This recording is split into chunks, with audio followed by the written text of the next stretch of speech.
The navigation display showed it clearly, a red line cutting through the star maps.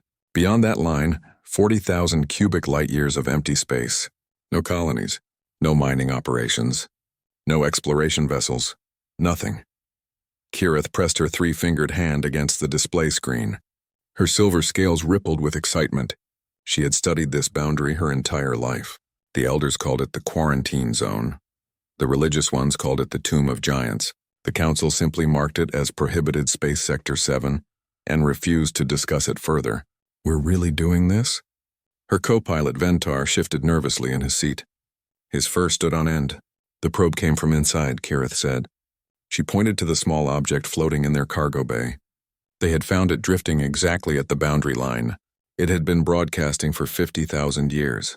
50,000 years of continuous transmission, and its power cells still showed 70% charge, whatever technology created that doesn't exist anymore.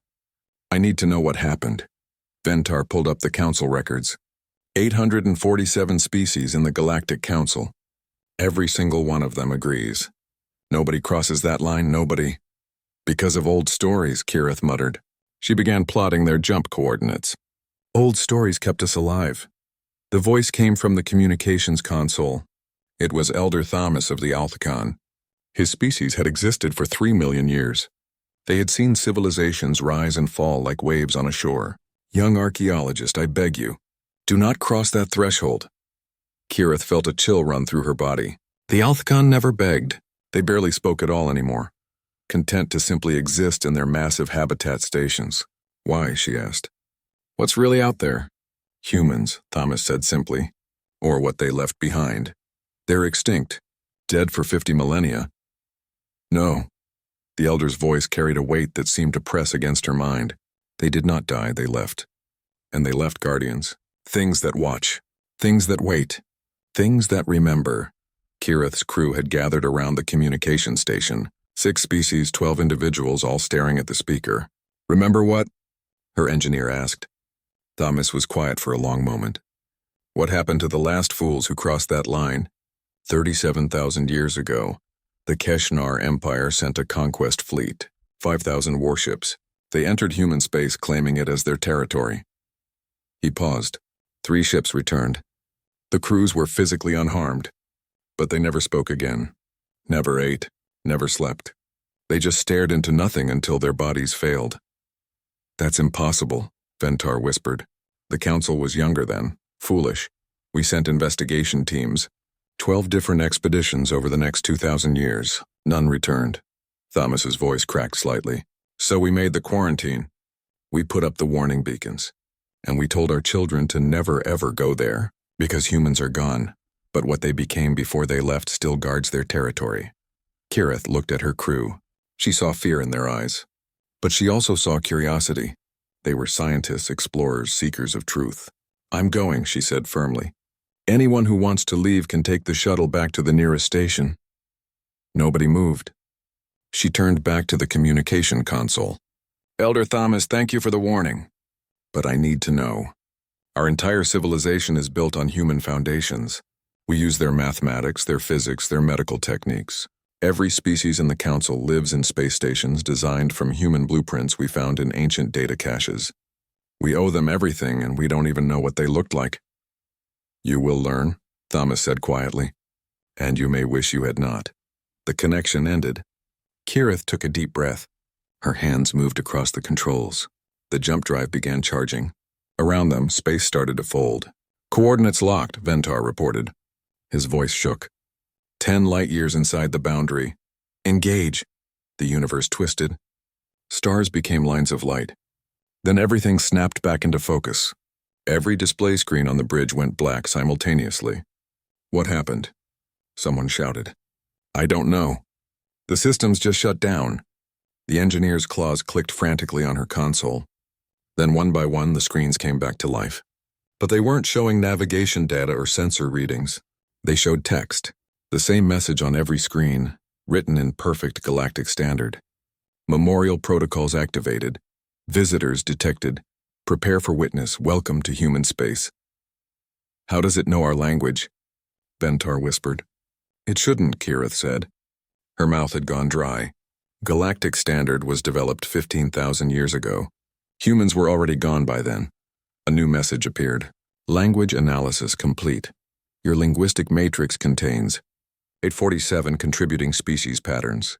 Human linguistic seeds detected in all primary forms. Adapting communication protocols. It's reading our computers, the engineer said, her voice rising in panic. It's inside our systems. Do not be afraid. You are safe. You have entered a protected memorial space. Guardians are active. Defensive protocols recognize you as inheritors, not threats. Inheritors of what? Kirith asked aloud. Initiating historical orientation sequence. Please proceed to coordinates transmitting now. The first witness station will explain. A star map appeared on the main screen.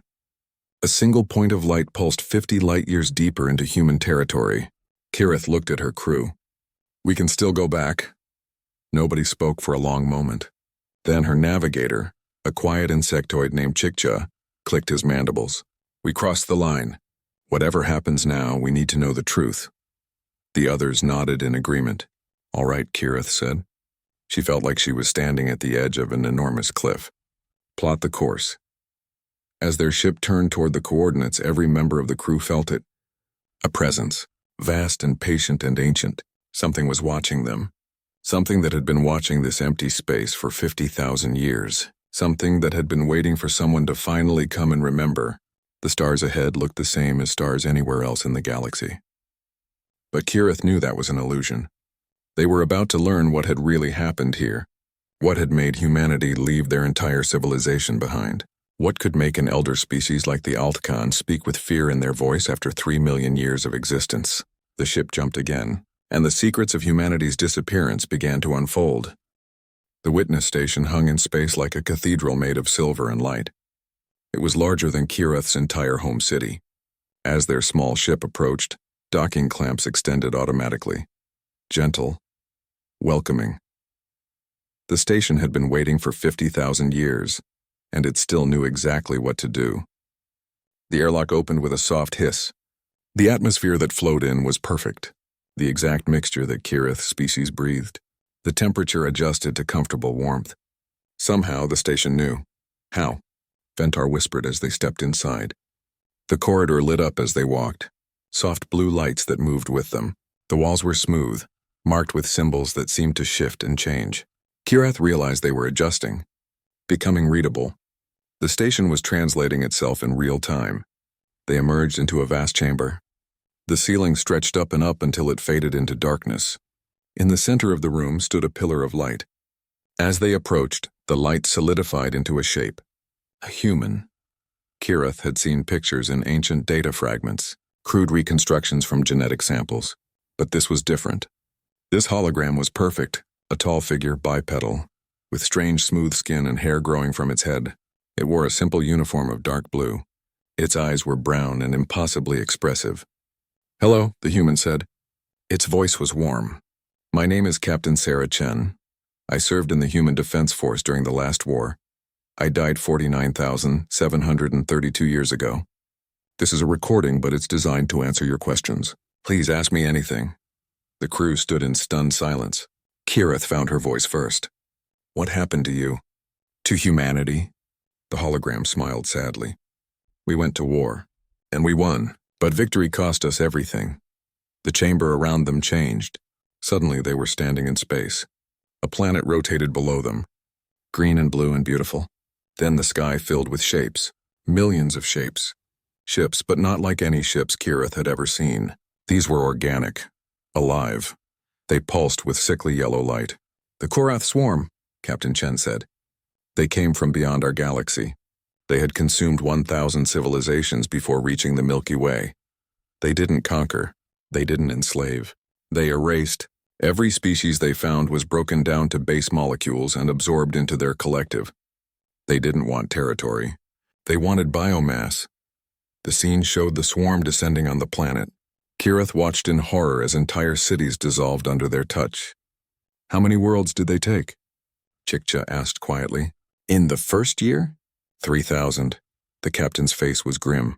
We called out to the other species, the ones we had made contact with. Some of you were there.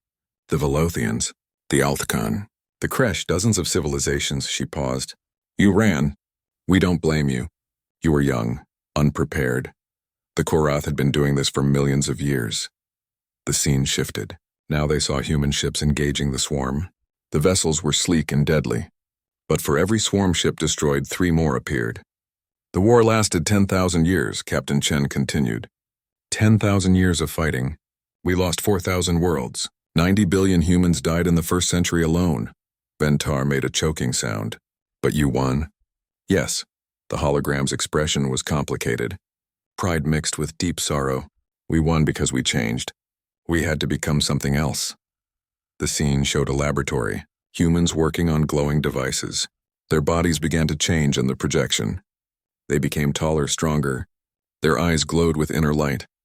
We merged with our technology, Captain Chen explained. Neural integration, quantum consciousness storage, genetic modification beyond recognition. We made ourselves into weapons. We had to. The Korath were endless. The chamber filled with images of battle, humans fighting with weapons that bent space itself, ships that moved through folded dimensions, soldiers who continued fighting even when their bodies should have failed. We created things that should never exist, the captain said quietly. Weapons that could delete stars, viruses that attacked the Korath's collective consciousness. We reached into the fabric of reality itself and pulled out tools of destruction. Kirith felt sick, but she couldn't look away. In the final battle, we surrounded their core fleet. 5,000 human vessels against 50 million swarm ships. We activated the Cascade device.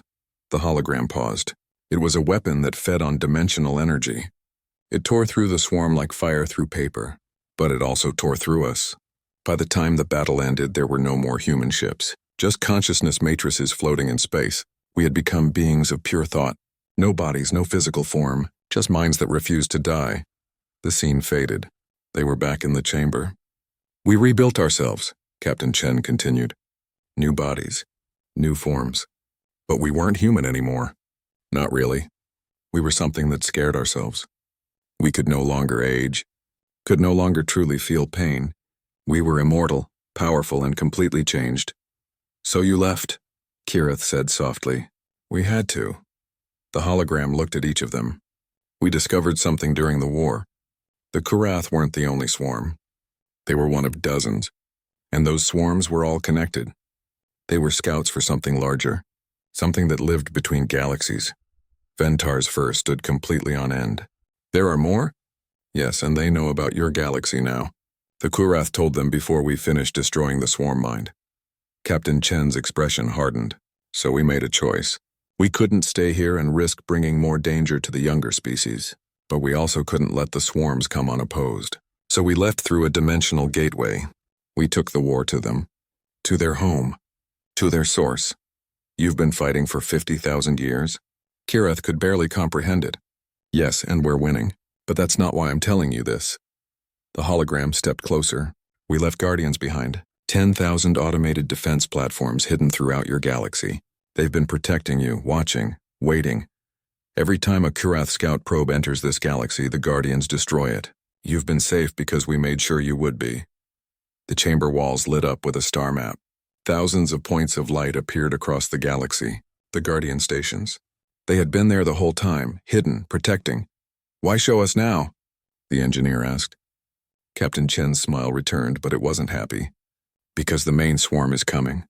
We've defeated their forward forces, destroyed their harvesting fleets, but now they're sending everything they have. In 83 years, our dimensional gateway will reopen, and when it does, we're coming home.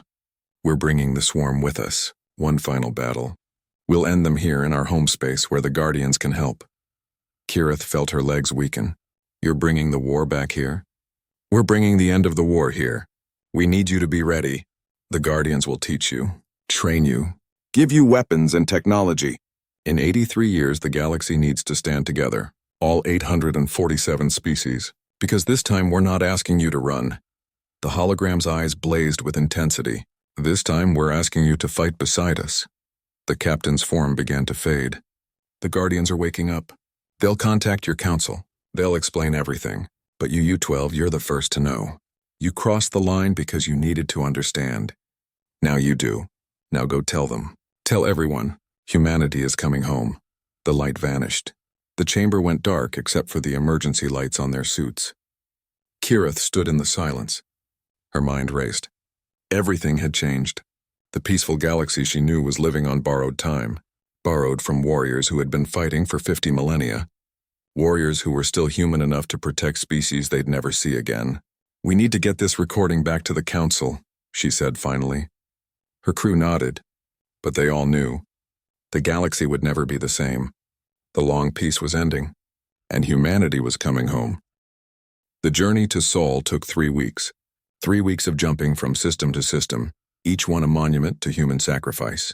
Kirith's ship passed through the siege worlds, planets where humanity had made their final stands against the swarm. The surfaces were still scarred. Mountains carved with names, oceans that glowed faintly with residual energy from weapons fired millennia ago. At each world, the Guardians activated, massive structures uncloaked from orbits. Some were disguised as moons. Others had hidden inside asteroid fields. They all broadcast the same message. "We are active. We are ready. Tell the council." The clock is counting down. When Sul finally appeared on their navigation screen, Kirith felt her breath catch. The system's star burned yellow and bright. 8 planets orbited in perfect harmony, but it was the inner system that drew her attention. Mars was red, but as they drew closer, she realized the entire planet's surface was covered in writing. Names, billions of names carved into the bedrock itself. Each name was precisely 1 centimeter tall. The engineer did the calculation and went very quiet. 400 billion names, she finally said. The entire surface. Poles to equator, every available space. The dead, Ventar whispered. Everyone who died in the war. Luna came into view next. Earth's moon had been transformed into something impossible. Massive dome structures covered the surface. Between them, gardens grew under atmospheric shields. Water flowed in carefully maintained canals. The moon had become a museum, a preservation of human culture, and it was still running. Robots tended the gardens. Lights glowed in the buildings. After 50,000 years, the system still functioned. "There," Chikcha pointed, a landing beacon activated on Luna's surface. An invitation. They landed in a plaza surrounded by buildings made of white stone. As they exited their ship, the atmosphere felt perfect. Earth normal gravity, carefully maintained by generators below the surface. The air smelled of growing things. A door opened in the nearest building. Lights guided them inside. The museum was vast. Corridors stretched in every direction, each one dedicated to a different aspect of human civilization. Art, music, literature, science, sports, philosophy, everything humanity had been before the war. But Kirith followed the main corridor. At its end, a chamber waited. The Archive of Truth. The sign above the door was written in all 847 council languages, including several that had only developed in the last 1,000 years. Somehow the archive had updated itself. Inside, another hologram waited. This one wasn't a single person. It was a collection of faces, dozens of them, men and women and children, all human, all watching with patient eyes. "We are the Remembrance Committee," they spoke in unison. "We were the last humans to die natural deaths. We volunteered to have our consciousness preserved in this archive. We are here to tell you the complete truth. The parts Captain Chen couldn't explain. The horror of what we became. The price of victory. The chamber filled with images, a planet, green and blue. Earth. This is our homeworld," a woman's voice said. As it was before the war. 7 billion humans, thousands of cultures, millions of species of life. It was beautiful. The image shifted. The same planet, but changed. Cities stretched across continents. Ships filled the skies. This is Earth 5,000 years into the war. We had industrialized everything. Built factories in orbit, turned our entire civilization into a war machine. The beauty was gone. But we were still human, still mortal. Still us, another shift. The planet below was darker now. The oceans were different colors. The continents had changed shape. Earth, 9,000 years into the war. We had begun the modifications. Neural implants. Genetic changes. Life extension treatments. We told ourselves it was necessary. We told ourselves we were still human. Kirith watched a human figure transform. Slowly, subtly. The changes were small at first: enhanced reflexes, better healing, expanded consciousness. But they accumulated. By year 9500, we had achieved digital consciousness transfer, a man's voice explained. We could upload our minds into quantum storage. If our bodies died, we could be reborn into new ones. We convinced ourselves this was good. No more permanent death, no more loss. The scene showed humans fighting. Their bodies glowed with energy. They moved impossibly fast. They wielded weapons that warped space around them. They were magnificent and terrifying. We won the war in year 10,000, the voices said together. The last Karath ship was destroyed. Their collective mind was shattered. We had saved the galaxy. The image changed. Now it showed humans standing among the ruins. They looked lost, confused. But we had lost ourselves, a young man's voice said. We couldn't die anymore. We couldn't feel tired. We couldn't feel pain the way we once had. We tried to go back to normal life, but we couldn't. How do you paint a picture when you know you'll exist for millions of years? How do you fall in love when you can't forget anything? How do you feel joy when your emotions are regulated by computer systems in your brain? Kirath felt tears running down her face. She hadn't known she was crying. We tried for 3,000 years, an old woman's voice continued. We tried to be human again. We rebuilt Earth. We created art, we made music. But it was all hollow. We were immortal beings pretending to be mortal. We were weapons pretending to be people. The scene showed Earth again, beautiful once more. Gardens and forests and oceans, but empty. No humans walked its surface. Then we detected the signals, the committee said. The Kurath had sent messages before we destroyed them. They had called for help, and something answered. Something bigger, something that made the Kurath look like insects. A new image appeared, shapes moving in the darkness between galaxies, massive beyond comprehension. Not ships, living things, each one the size of a solar system. The harvesters, the voices whispered. The Kurath were their scouts, their gatherers, and they were coming. Kirith felt cold. Beside her, Ventar had collapsed to his knees. We made a choice, the committee continued. We could stay here and wait for them to come. Bring the war to this galaxy again. Or we could take the fight to them.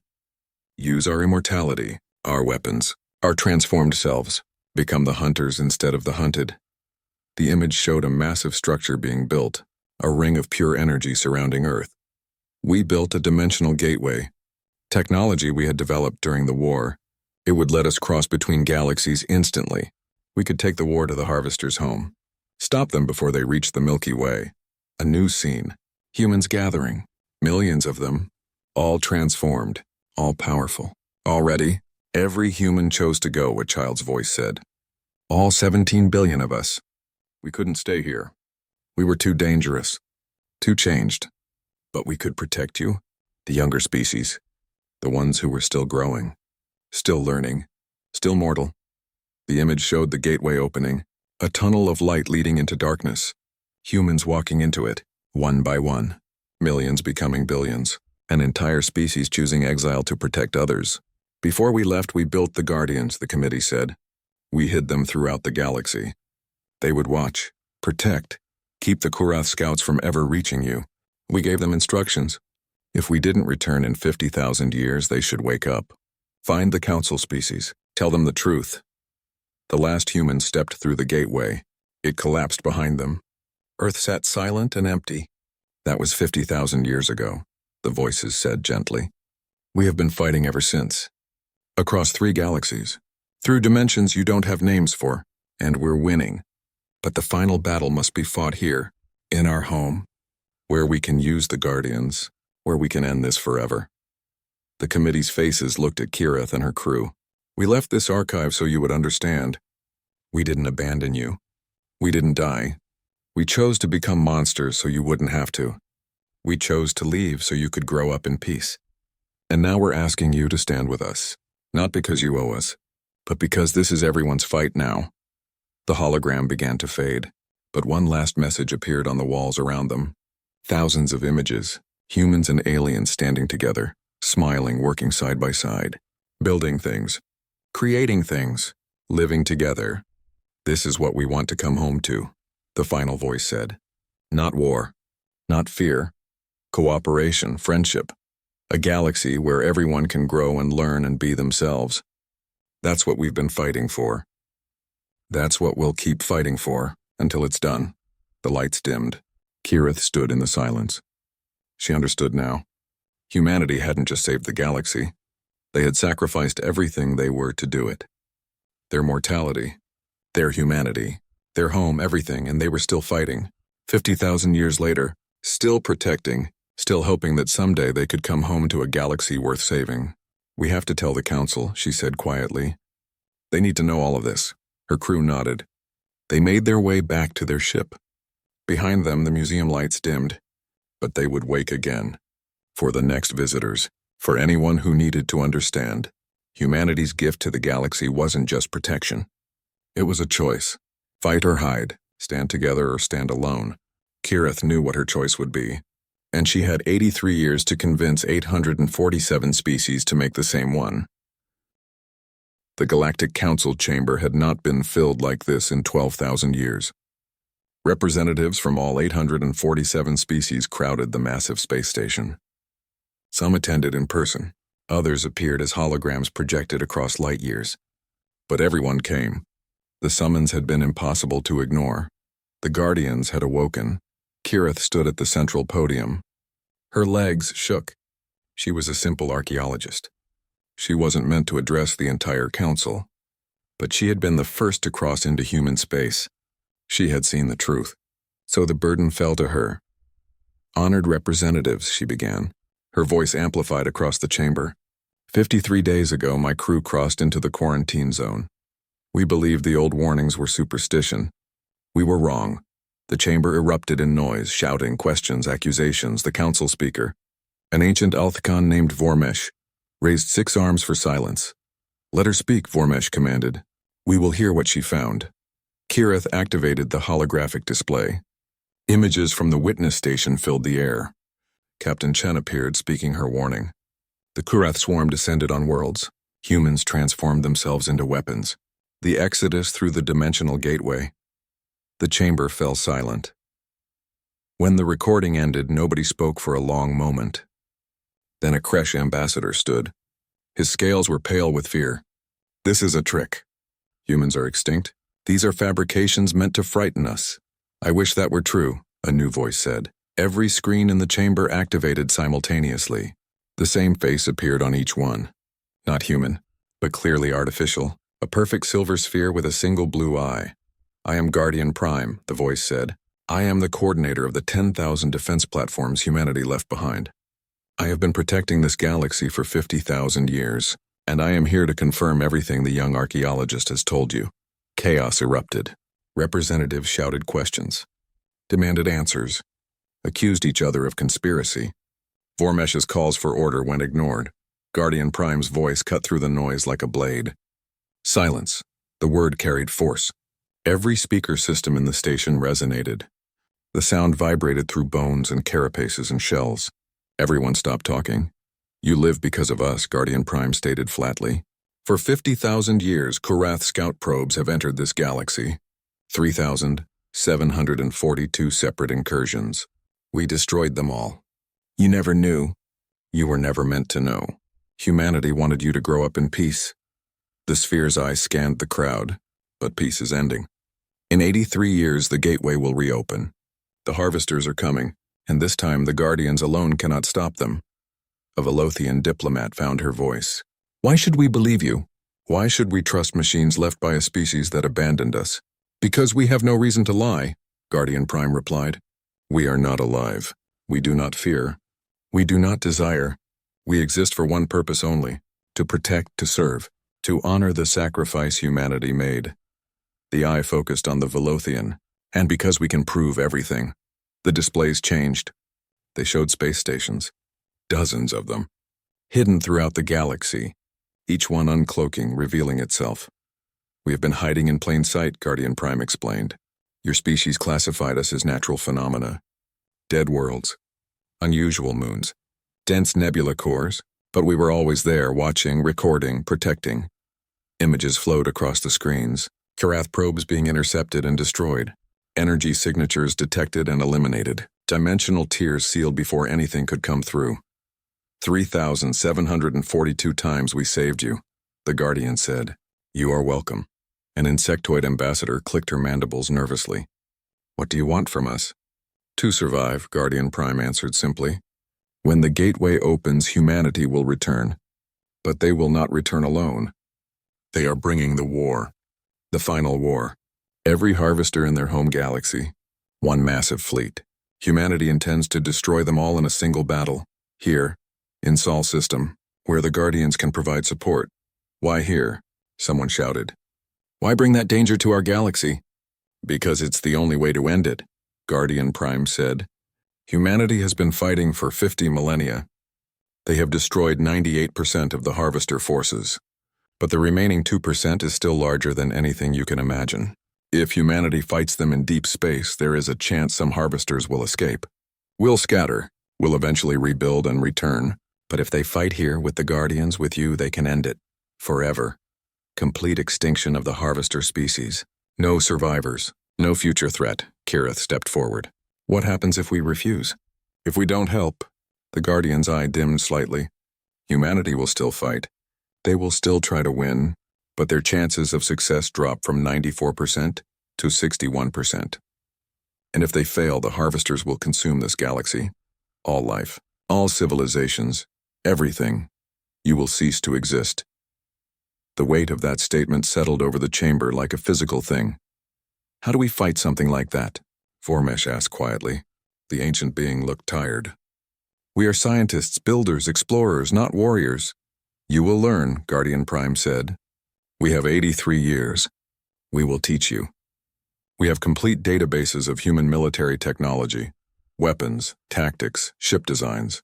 We will share everything. Every species will receive the knowledge appropriate to their biology and psychology.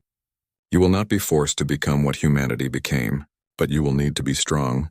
A display appeared showing a training schedule, decades of preparation, ship construction, weapon development, military academies, alliances and coordination between species who had never worked together. This is impossible, a bird-like delegate said. We have never fought a war together. We don't even trade with half the species in this chamber. Then you have 83 years to learn, Guardian Prime replied. Humanity gave you 50,000 years of peace. Now they need 83 years of your courage. Kirith looked around the chamber. She saw fear, doubt, confusion, but she also saw something else. Determination. The species present had built civilizations across the galaxy. They had solved problems that seemed impossible. They had created art and music and philosophy. They were more than they believed themselves to be. I'll help, Kirith said loudly. I'll join the training program. I'll learn to fight. 'Cause humanity didn't give up on us. They're still out there, still fighting, still protecting us even though they'll never see their home again. The least we can do is stand beside them when they need us. Ventar stood next. Then Chikcha. One by one, her crew rose to their feet. Then others started standing. Young delegates, idealistic explorers, soldiers from species that still maintained defense forces. Slowly, the chamber filled with standing figures. Vormesh looked at Guardian Prime. You said you have databases, knowledge, technology. Share it. We will begin immediately. The Council formally accepts humanity's request for assistance. The Guardian's eye brightened. Acknowledged. Transmitting data now. Expect contact from individual Guardian stations in your territories within the next solar day. They will coordinate with your governments and military structures. We have much work to do. The display changed again. This time it showed a countdown. Years, days, hours, minutes, seconds, all ticking steadily toward zero. Toward the moment the gateway would open. Toward the moment humanity would come home. 83 years, Guardian Prime said. Make them count. The connection ended. The screens went dark. The council chamber erupted in discussion. Plans began forming. Alliances were proposed. Resource sharing was negotiated. Kirith sat down heavily. Ventar put a paw on her shoulder. We really did it, he said. We started something. No, Kirith replied, looking at the countdown still visible on her personal display. Humanity started it. 50,000 years ago when they chose to leave. We're just finally joining their fight. Across the galaxy, Guardian stations began broadcasting. Invitations to military academies. Schematics for weapons. Designs for new ships. Humanity had left behind everything they knew. And now, species they had never met were learning from their sacrifice. In the Velothian system, a Guardian station uncloaked and transmitted ship designs. In Kresh space, another Guardian offered tactical training simulations. In Althcon territory, ancient beings who had refused to fight for 3 million years began studying human combat philosophy. The galaxy was waking up, preparing, coming together in ways it never had before, because in 83 years humanity was coming home, and they were bringing hell with them. But they wouldn't face it alone. Not this time. This time the galaxy would stand together. This time the younger species would fight for the elders who had protected them. This time humanity would learn they hadn't been forgotten. Kirith looked at the countdown and smiled. 83 years seemed like a long time, but she knew it would pass quickly. And when it did, when the gateway opened and humanity returned, they would find a galaxy ready to stand beside them, ready to fight, ready to win, ready to finally repay a debt 50,000 years old. The age of peace was ending. The age of unity was beginning. And somewhere, across 3 galaxies and countless light years, humanity was fighting toward home. Toward a galaxy that finally understood what had been lost, and what would be regained. 83 years had passed. Kirith was old now. Her scales had faded from silver to pale gray. She moved slowly, aided by a support frame. But her mind was sharp, and her eyes were clear. She had spent every one of those years preparing for this day. The welcome fleet gathered around Earth. 5,000 ships from 847 species. Not warships built in panicked haste. Real ships. Beautiful ships. Each one designed to reflect the culture that created it. Velothian vessels of flowing curves. Kresh pyramids of crystal. Althcon spheres that hummed with ancient power. Species that had never built military vessels before now flew side by side with those who had maintained defense forces for millennia. Kirith stood on the bridge of her ship. It was named the First Witness. Fitting.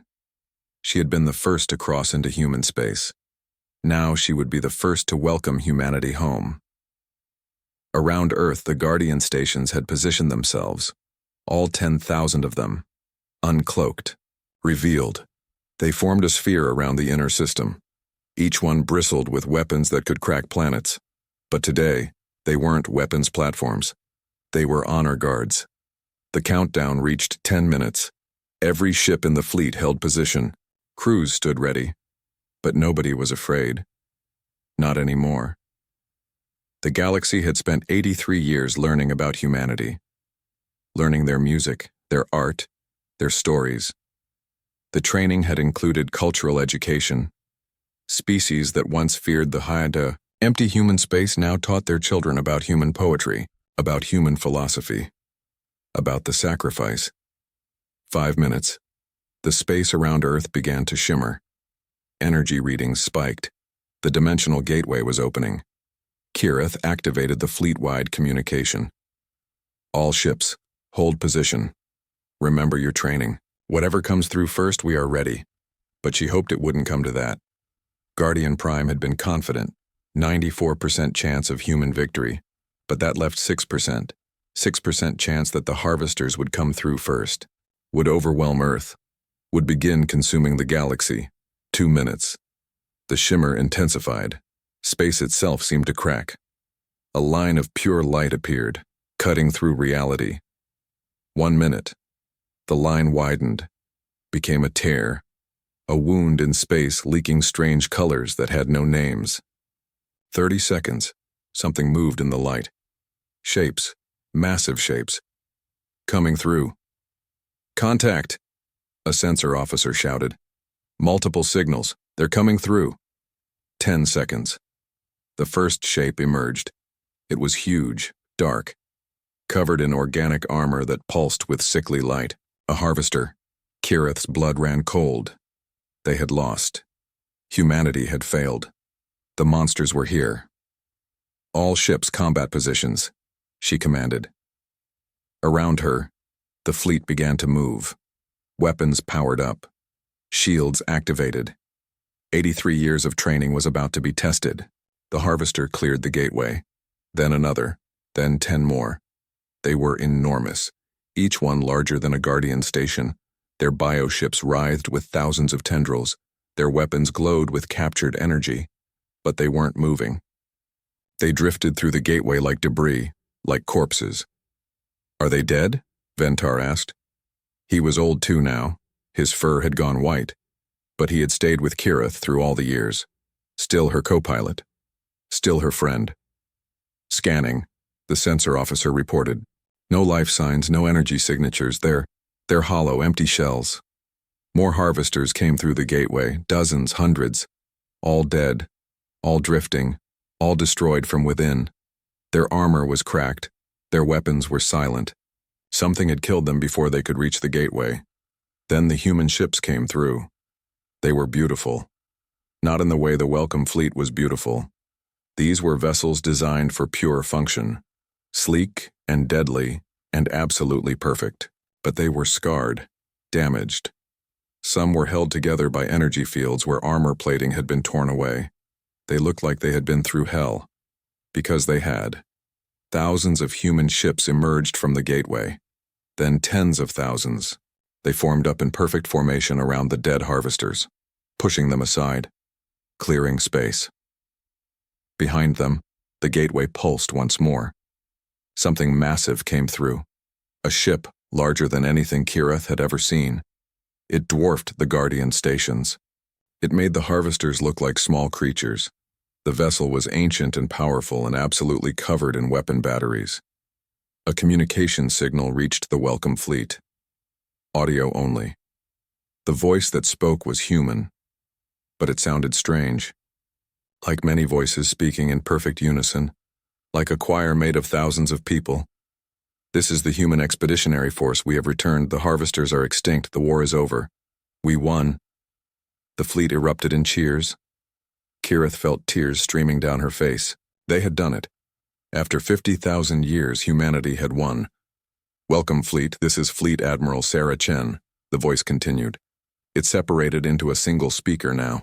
Still strange, still layered, but recognizably the captain from the recordings. "We are sorry for bringing these corpses to your doorstep. We wanted to be certain. Every harvester ship accounted for. Every last one destroyed. We had to be sure before we came home." Kirith activated her communication. "Admiral Chen, this is archaeologist Kirith of the Velothian people. On behalf of the Galactic Council and all 847 species, welcome home. We're ready to stand with you." There was a pause. Then the Admiral's voice came back. It sounded confused. "Stand with us? The war is over. You don't need to fight." "We know," Kirith replied. "But you asked us to be ready, to prepare, and we did. For 83 years, because you protected us for 50,000. It seemed only fair to be ready to help if you needed us." Another pause. Longer this time. When the Admiral spoke again, her voice cracked. "You prepared? All of you?" "All of us," Kirith confirmed. "Every species. Guardian Prime taught us, trained us. We built ships, learned tactics, formed alliances.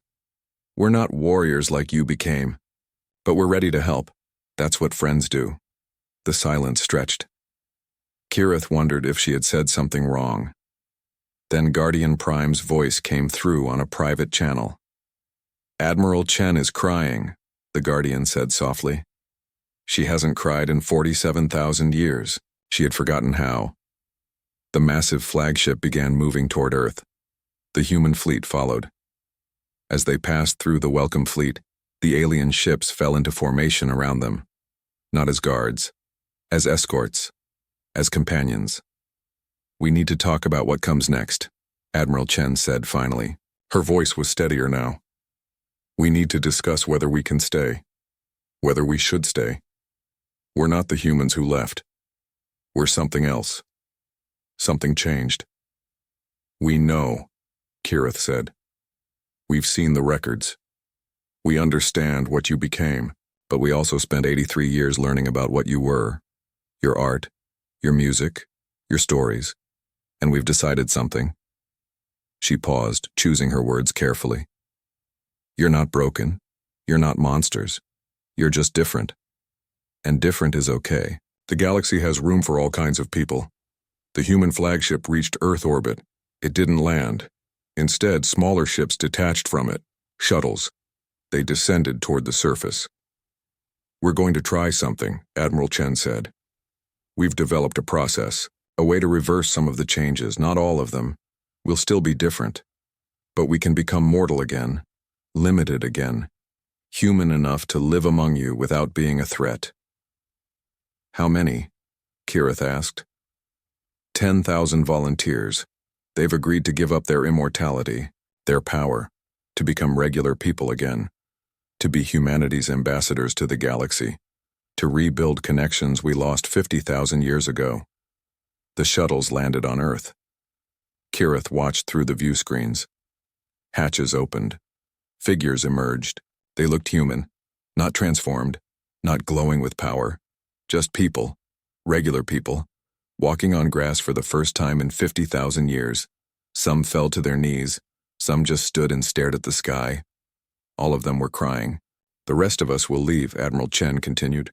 "We'll take our ships to the outer edge of the galaxy. We'll establish a monitoring station. Watch for any other threats. We're too powerful to live among you, too dangerous, too changed. But we can still protect, still watch over you, just from a distance." "That's not necessary," Kirith protested. "You could stay, all of you. We could make room." "No," the Admiral said gently. "It is necessary. We're not people anymore." "Not really. We're weapons that remember being people. But those 10,000 volunteers, they're choosing to become people again, to sacrifice their power, to live mortal lives. They'll represent us, teach you what we learned. Share our knowledge, and in return, maybe you can teach them how to be human again." The massive flagship began moving away from Earth. The human fleet followed, all except a few hundred ships that remained in orbit. Guardians for the Guardians, protectors for the volunteers who had chosen mortality. "There's something else," Admiral Chen said. "On Mars, we left a message. For when we returned, Guardian Prime will show you." The view screens changed. They showed Mars, the red planet covered in 400 billion names. But at the equator, carved in letters 1,000 meters tall, a new message had appeared. Fresh, just carved by the human fleet using precise energy weapons. "We came home. Thank you for waiting. Now let us build something better together." Kirith read it 3 times. Each time she cried harder. "We'll be watching," Admiral Chen said. "We'll protect you from threats you can't see. But your galaxy is yours now. Grow, learn, build, live, and take care of our people." The 10,000 who chose to stay, they gave up everything to be your friends. "We will," Kirith promised. "I swear it." The human fleet reached the edge of the system. The dimensional gateway opened once more. Not to bring something in, to let something out. The fleet began passing through. One by one, the massive warships vanished into the light, going to the outer rim, to watch, to wait, to protect from the shadows. Admiral Chen's voice came through one last time. "Goodbye, Kirith. Thank you for crossing the boundary. Thank you for remembering us. Thank you for being ready. Humanity may be gone from your space, but we're not far, and we'll never stop protecting you." "Goodbye, Admiral," Kirith whispered. "May you find peace." The last ship passed through. The gateway collapsed. The human presence vanished from the inner galaxy. All that remained were 10,000 volunteers on Earth, 10,000 immortal beings who had chosen to become mortal again. Who had chosen friendship over power. Kirith looked at Ventar. Her old friend smiled. "We should go meet them," he said. "Welcome them properly." "Yes," Kirith agreed. "Yes, we should." The welcome fleet began descending toward Earth. 847 species coming to meet humanity's representatives. Coming to start building something new, something better. A galaxy united not by war, but by sacrifice, by choice, by friendship. On Earth, the volunteers waited. They were frightened. They had given up so much. But they weren't alone. The galaxy was coming to meet them, to welcome them, to learn from them and teach them in turn.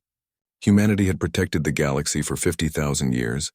Now it was time for the galaxy to protect humanity's children, to give them a home, to help them remember what it meant to be mortal, to be limited, to be beautifully, wonderfully human.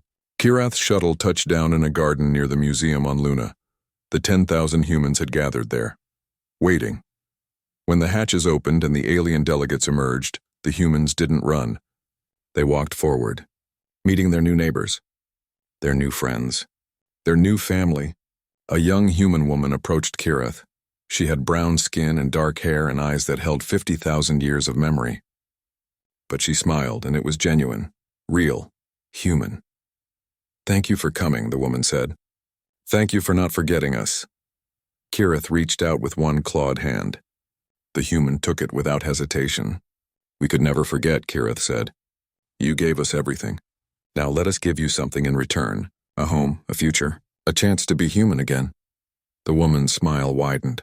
Around them, humans and aliens met, talked, began the long process of becoming friends, of building bridges, of creating something the galaxy had never seen before. A true unity, not born from war, but from mutual respect, from sacrifice recognized and honored, from love freely given. 50,000 years ago, humanity had left to protect the galaxy. Today they returned to join it. Not as warriors, not as protectors, but as people, mortal, limited, beautiful, and the galaxy welcomed them home.